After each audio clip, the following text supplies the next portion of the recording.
If you've been around in my world for a while, you'll know that I have a river metaphor, the river of experience. And it's one which has been around since 2019. So it was very first created, well, within me, this river metaphor appeared as a way to describe all of our human experience. And since then, it's evolved and evolved and evolved. In fact, you'll hear one of our speakers at the Enlightenment Summit, which is coming up, Nicola Lipscomb. She talks about the sandbank when we're having our conversation, and that was the very first iteration. In fact, it was in a client session back in 2019 when I was talking to the client and saying, this is how our experience works, and he was like, so when we're caught up, it's like we're stuck on a sandbank, and that would be here in the river. And so originally there was a sandbank in the river. Then it transformed into whirlpools. That was in 2022, end of 22, beginning of 23, when it became so obvious that the sandbank wasn't in alignment with how our experience actually is. It was too material, it was too solid, it was too fixed. And so whirlpools got invented. And so you hear a lot in them, particularly in the Wildford community and with my private clients, we talk about being in whirlpools, and that being a sign that we're lost in the belief of what's not in alignment with who we are. We're lost in the belief of something which is being resisted. We're believing it's true, and then we're resisting it, saying, no, no, no, it can't be that, it can't be that, I can't be that, that's not okay, I can't be that. And so we push away and we push away, but the more we push away, this is where the sand comes back in, a bit like quicksand. The more we push away, the more we resist, the more the whirlpool stays in action, sucking us deeper and deeper and deeper into worse and worse storylines, all perfect. Because in the absence of that discomfort, of that ever sucking whirlpool, we wouldn't get to wake up. We wouldn't get to realize, hang on, this doesn't feel right. This doesn't feel like who I am. This doesn't feel in alignment with who I am. That very misalignment, that very discomfort is perfect for our waking up and our enlightenment process. So what I'm really excited about today is that for the first time ever, you're going to see a revised version of this river. So brand new for 2024, an updated version, which for those of you who are familiar with my work will probably go, yeah, there's some nice tweaks there. You will see there's not fundamental changes like from sandbank to whirlpools. But what I feel this has done is really clarify more about our experience, and particularly bringing it into the context of the Enlightenment Summit. I'll talk about that as we go along, but because in that summit we're talking about making it visible, we're talking about how do we even know what's available for enlightenment. We're talking about our psychological enlightenment, our emotional enlightenment, our physical enlightenment, and our spiritual enlightenment. And then we're talking about some modalities that can't be put into any of those 5 categories. So I'm going to share the river with you here today in its brand new, never before seen format. And I'm going to just talk to you about where those 5 and ultimately 6 categories sit, those 5 and 6 themes sit within that river, just to give you some conceptual map. So I've always really loved creating visual maps, visual representations of what's going on in our experience, of providing illustrations that give us something to navigate with. They're not the journey, they're not the path in and of itself, they're not the experience in and of itself, but they are a great way of representing it, and which helps our conceptual system go, yeah, that makes sense. That makes sense. And then with the conceptual system settled down, that opens us up to be able to be with more of the rest of our experience. So, let me unveil the brand new river metaphor, the river of experience version. I think it's about 10. There's been so many tweaks over the years. Ready for 2024 and ready for this Enlightenment Summit. So let me share my screen. Here we go. Da, da, da. As I say, first time ever seen in the world. And I'm not going to talk through all of it. So on my website, there's a free training, The River of Experience. If you want a full in-depth training, go there. And in fact, I will be updating that with this new version of the river. For today, I want to really focus on a couple of things. One is to distinguish between awakening and enlightenment, as I see it, and as my co-author Sarah Priestley sees it.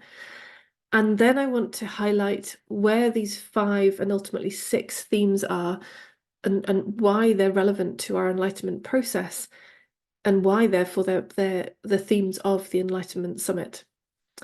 So, awakening. Let's start with distinguishing awakening and enlightenment. So for me, and as I say for Sarah too, awakening is the recognition of our essential nature.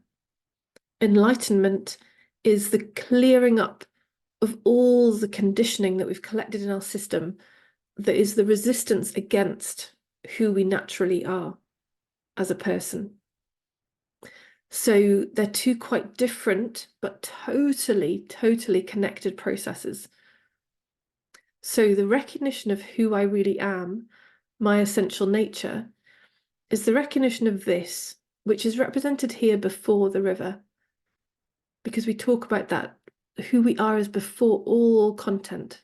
Content begins here, this tiny little bit of the beginning of the river. That is the beginning of the content of experience. Who we are is prior to, and in fact fundamental to, all of our experience. So if I could represent this, who I really am, as like all of it, then I would, but on a piece of paper we're slightly limited. So this who I really am is the foundation of, is the essence of who we are and who everyone is and what everything is. It's the same fundamental non-dual nature of all. And the recognition of that, I define as awakening. Then enlightenment is the lightening of all of this. So if you think about us all coming into the world, you'll have seen a baby at some point in your life, or a young child, and how they are just such a free and open expression of who they are, moment to moment to moment. And we all were created as a unique expression, as a person. We are all here as a unique expression, as a person, all with the same fundamental nature. We are all the same non-dual nature, our awakened nature. But as a human, we are all entirely unique. There is literally no one in the world ever, never has been, never will be, that is the same as you. You are literally unique. You are a unique expression already, and always have been, and always will be. Like snowflakes, we are all 100% unique as a human, as a person. But over the years, we collected ideas that this unique expression that we are is not okay. We collected ideas that said, no, don't be like that, don't do that so much, do more of that, do less of that. You need to be better at that. And so we collected and we collected and we collected all the places where we were supposedly right and all the places we were supposedly wrong. And we brought all of those experiences into our system. And that's represented here with whirlpools. Layers and layers of conditioning. Layers and layers of stories about who I have to be, how I have to be, what I should do, how I should do it, which people I should do it with, for how long, how much money I'm entitled to on that basis.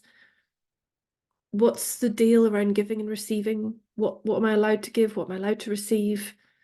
How do I judge that? All of that is part of our conditioned experience, which every human collects as they grow up. And all of that is then what creates resistance to our unique expression flowing into the world. And so the world becomes our experience of the world becomes our huge guidance system. Because when we feel in flow and alignment, that's when I'm grounded in who I really am and I'm being my natural, unique expression. And it's simply flowing into life and being met as that in the world. And if it's not liked, then that's okay too, because I'm so grounded in who I am that I can meet all of the responses that life brings me. And then the world becomes equally our perfect mirror when things look like a problem or being difficult, because that's showing me where who I really am is coming into this unique expression as a person, but then is going via all of this confused storyline about how I should be and how I have to be and what I need to do more of or less of. And all of that fear and resistance and lack then gets represented in the world as problems and difficulties, where we are tossed from pillar to post with be like this, be like that, no, be more like this, no, do that way, do it this way. And where people will come and say, I love you, I hate you, I love you, I hate you, and we'll be, oh, so I need to be more like this. Oh no, but they want me to be like that, so I should be more like that. And so we're ungrounded. We feel ungrounded because we're trying to navigate first of all by whirlpools, and then we're trying to navigate by what the whole world is telling us, how we should be, what's acceptable to them, rather than being tuned in to what's right for me, which is our natural place, my unique expression as a person, what's right for me.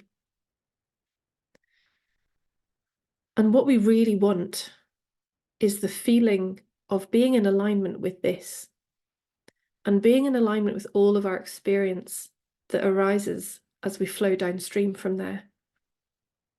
An absence of resistance with all of what we experience, because that is our natural state as who we really are. Our essential nature already includes and loves all experience, already welcomes all experience. Nothing is resisted here. And so the more our unique expression as a person is in alignment with that, and is also in inclusion of all experience, then we feel great. Then we feel aligned. Then we feel alive with our unique expression. And that doesn't mean everybody loves us. There'll still be plenty of people who say no, and that's okay. That's included. So when it comes to the Enlightenment Summit, which is starting on the 17th of January, it's all about revealing your aligned expression, your unique aligned expression, by recognizing the places in us where there is resistance, where we have learnt resistance against our unique expression, perhaps even against who we really are. Places where we've learnt to say, oh no, that's not okay because, I'm not okay because, I can't do that because, I shouldn't do that because, they won't like it because. What we really want is to be this unique expression and to unlearn all those places where we've learned resistance. And so the way we'll be doing that is, first of all, like I've just described, there'll be two ways of making visible what's available for inclusion, two ways of making visible where resistance remains in the system. So in the first theme of making it visible, we'll be hearing from Nikki Drew, who's talking about going towards being that unique expression, going towards what you want, going towards what lights you up. Because in doing that, it makes more visible any resistances that are still lingering in the system, and they get reflected to us in the world. And then we'll be hearing from Claire Diamond, who also, excuse me, who also recognizes the power of the world as our reflection, to see that what we're experiencing out there is the mirror back to show us where there are resistances, where we are believing stories that simply aren't true. and how powerful that is as a way to recognize what's available in us for enlightenment. We'll then move into psychological enlightenment, where we're going to meet Amy Johnson and Grace Bell. And Amy's going to be moving our exploration up here. This is where thoughts and feelings exist, or rather than feelings, mental feeling states, as Sarah and I talk about in our book. So these thoughts, these mental feeling states, these places where what we think is what we feel. If we're believing a story that says I'm not capable, we're going to feel pretty shrunken and pretty small and pretty incapable. If we think who I am is unacceptable, we're going to walk into rooms and try and pretend to be somebody else to cover over the fact that we think we're unacceptable. Because we feel so yucky inside, it's like, wow, I must hide this behind a mask of acceptability. So all of this kind of stuff sits here, these thought-feeling relationships. And so we're going to be meeting Amy Johnson, who's going to be helping us explore what even is a thought. Let's get clear on what this thing is that we've been so afraid of, and that has been eliciting these yucky feeling states of embarrassment, of not belonging, of shame, of littleness, of shrunkenness. What even are these thoughts? Have you ever looked at that? And then we're going to be meeting Grace Bell, who is an amazing advocate and student of the work of Byron Katie. Her life transformed through her experience of the work, which is all about questioning these thoughts. It's all about testing them and saying, well, is that actually true? This thing that I'm thinking right now, is that actually true? And Byron Katie, which Grace will bring to us, this amazing questioning process, which sometimes is hard to engage with when we simply read it on Katie's website or on anybody else's website or in a book. So what Grace will be doing so beautifully is helping bring this to life, to make it feel real and see how it can actually support an enlightenment process. Because in doing that, so beginning with the psychological, beginning to question the psychological aspect of our experience, it starts to lighten, which means we start to stop believing it. What has previously looked like definite barriers and resistance and problems starts to lose its grip, starts to lighten in our system.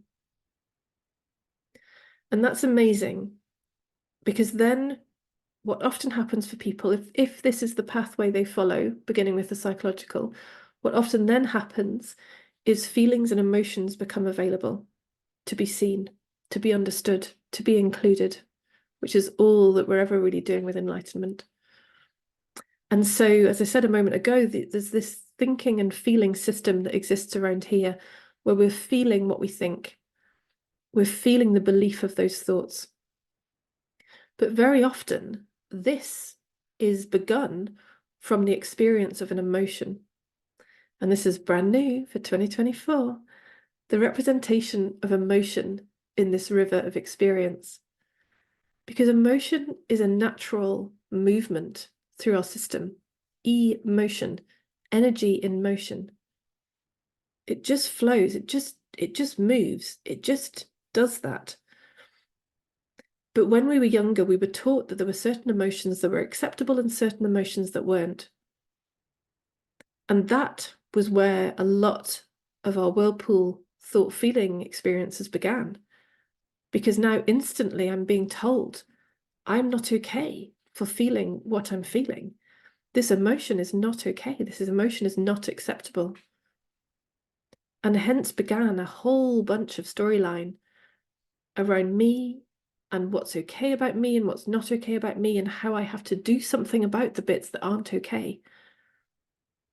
And what an endless journey that is, to try and stem the flow of a natural movement of energy. And yet that's what we've tried to do all our lives. And so in our third theme of the summit, we're going to be talking about emotional enlightenment, which, yes, absolutely relates to this emotional movement and to the feelings which get evoked through our thinking system or through the belief of our thinking system. And so there'll be an exploration of all of this. And we have a couple more amazing speakers coming to help us do that. We've got Steph Hodgson, who's coming to talk to us about TRE, trauma release process.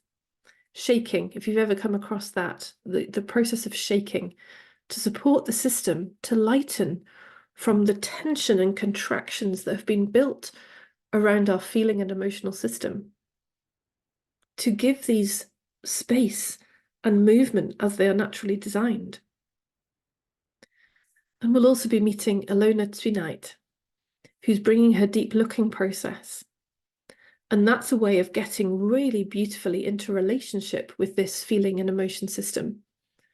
So that rather than turning away from it as we've done since we were children, we were taught it was wrong, Ilona's process is another way of really helping us turn towards and get close to and get into relationship with a loving, caring, understanding relationship with our feeling and emotion system. So that's going to be our third theme, our emotional enlightenment theme. Again, supporting us to become unafraid of our experience, supporting us to stop resisting what is naturally arising, to stop fearing it, to turn towards it. Naturally lightens our experience, naturally reveals more of our unique expression.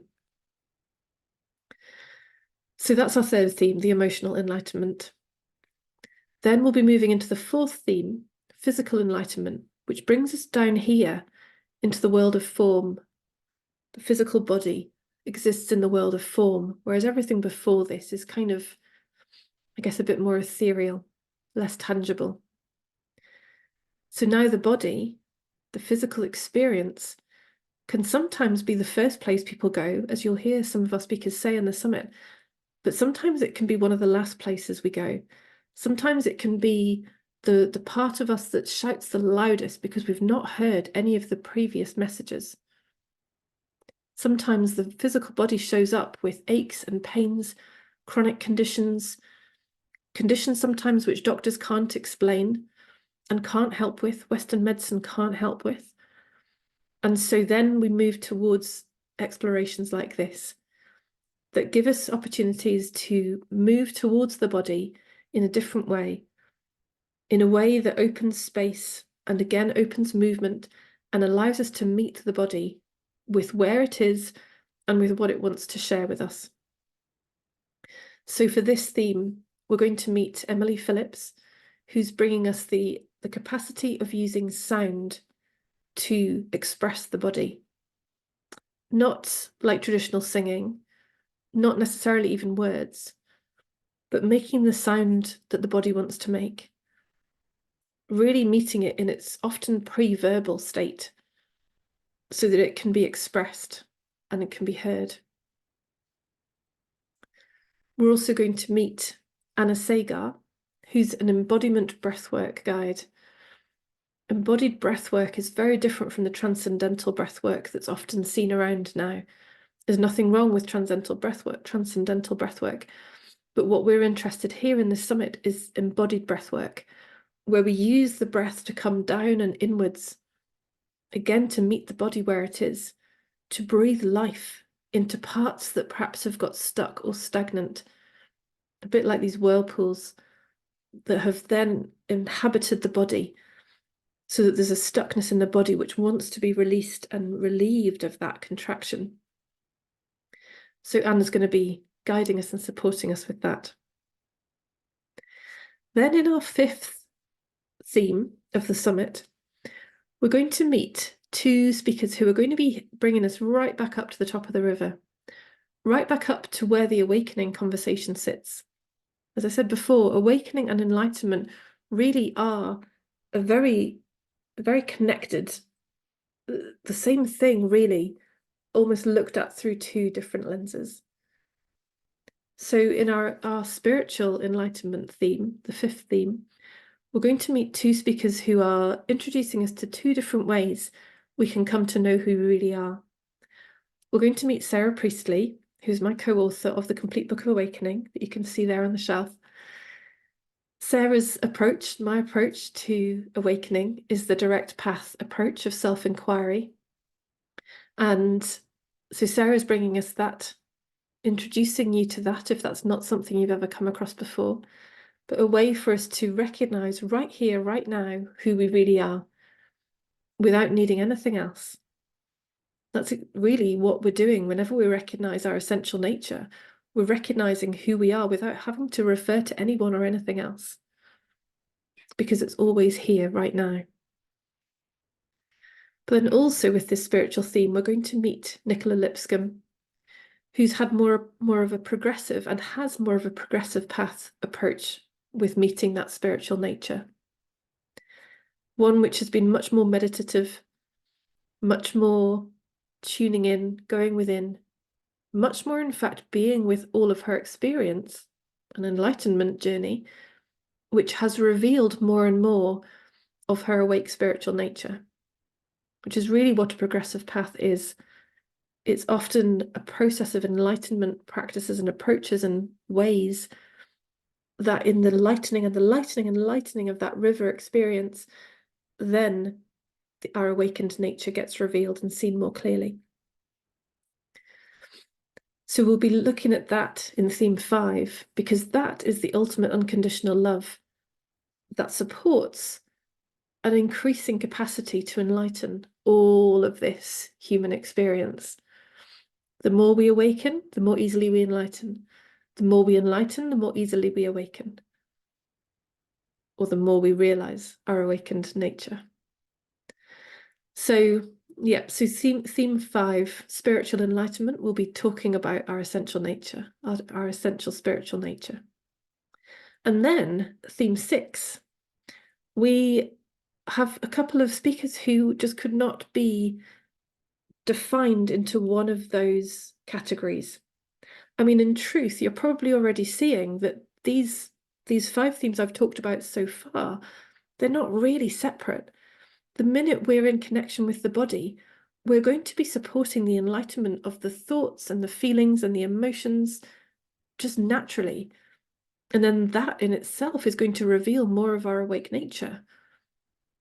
If we go in through the doorway of our psychology, that naturally is going to lighten our feeling experience, which naturally is going to enlighten our emotional experience, which is naturally going to enlighten our physical experience.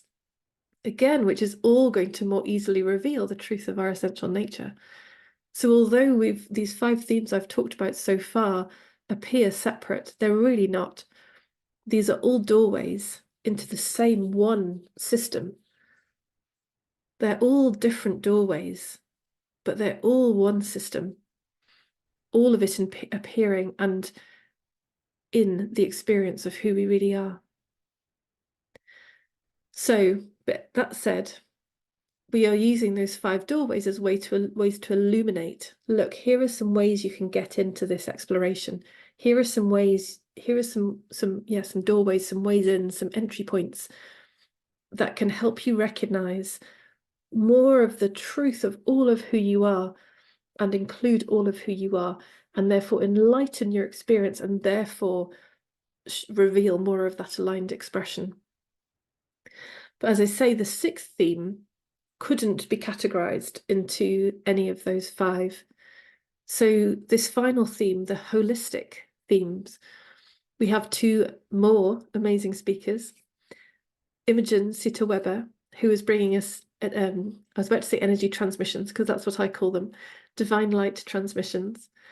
And they're a way of our system remembering, excuse me, they're a way of our system remembering the feeling of all of this. It's a way of remembering the truth of who we really are and remembering that really pure and natural expression of who we are as a person. They're like, kind of like Reiki, but not. They are Yeah, you could talk about it, and in fact, Imogen does talk about this. They're a way of remembering the vibration, remembering the resonance of the feeling of all of that and how good that feels. And then to close us out, we're going to close the loop beautifully, given that we started this with Nikki Drew and moving towards in the make it visible theme, moving towards what we want. We'll be closing out with our final speaker, Heather Egginton, who is also a massive proponent of moving towards what we want, moving towards it with excitement, with love, with lit upness, moving towards what is ours to be, which may well then return us to some of the previous themes, because that may well bring up resistance, which brings up an opportunity to go through the physical doorway, the emotional doorway, the psychological doorway, the spiritual doorway, in order to enlighten that next level, And then we move forward again in that unique expression, and then more resistance, next level, inclusion, move forward again. It's an ongoing revealing, revealing, revealing. Let me stop sharing there, because I think that's a really, really important point to hear from this, is that this enlightenment journey isn't like, oh, good, I'm done. I'm fully enlightened, amazing. As we enlighten, more of that unique expression appears naturally. Like it can't, if you think of that river, there's nothing else that can happen. In the absence of resistance, all that's left is that natural flow of who we are as a person. And so this isn't a tick, job done. In my experience, anyway, please tell me if yours is different.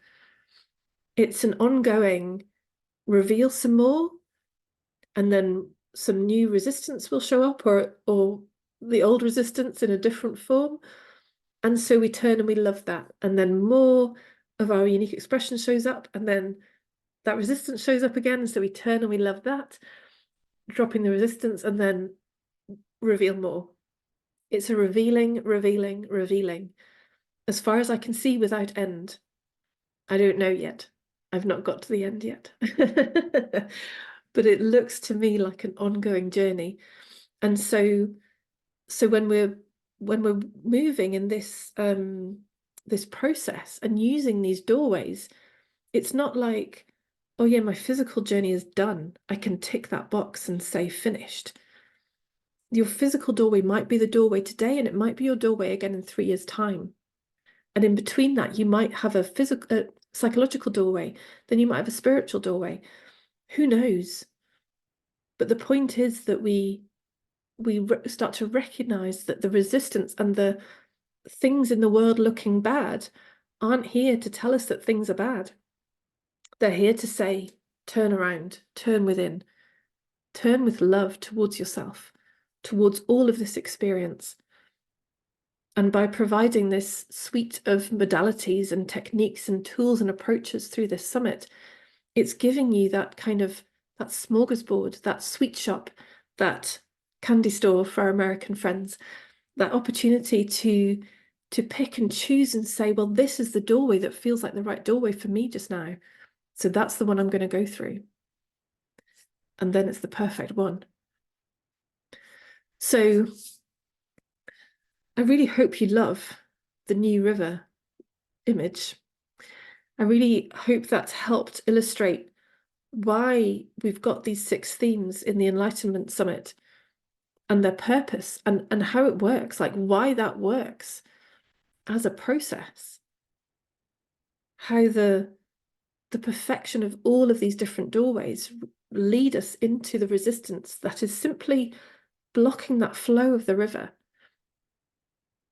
And with the purpose simply being to bring love to all of that, to return what is already included into the feeling of inclusion, so that that natural expression can simply flow into the world, and you get to feel more of that good feeling of an absence of resistance and a feeling of flow and alignment, which is just that's all we want.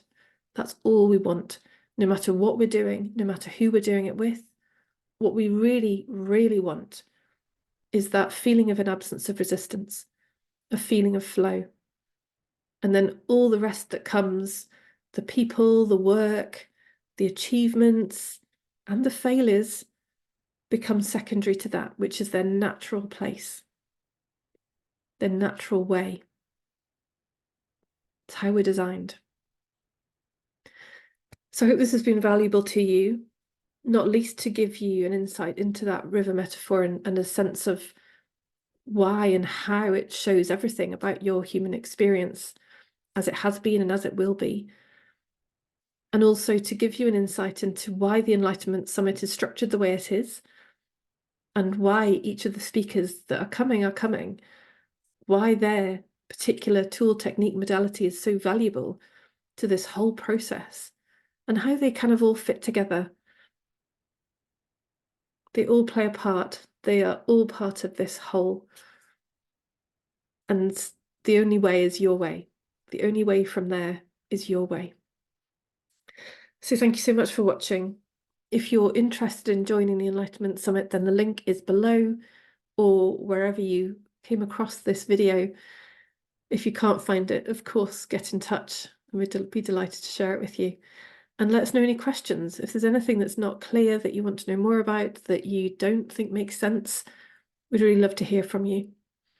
Much love and see you soon.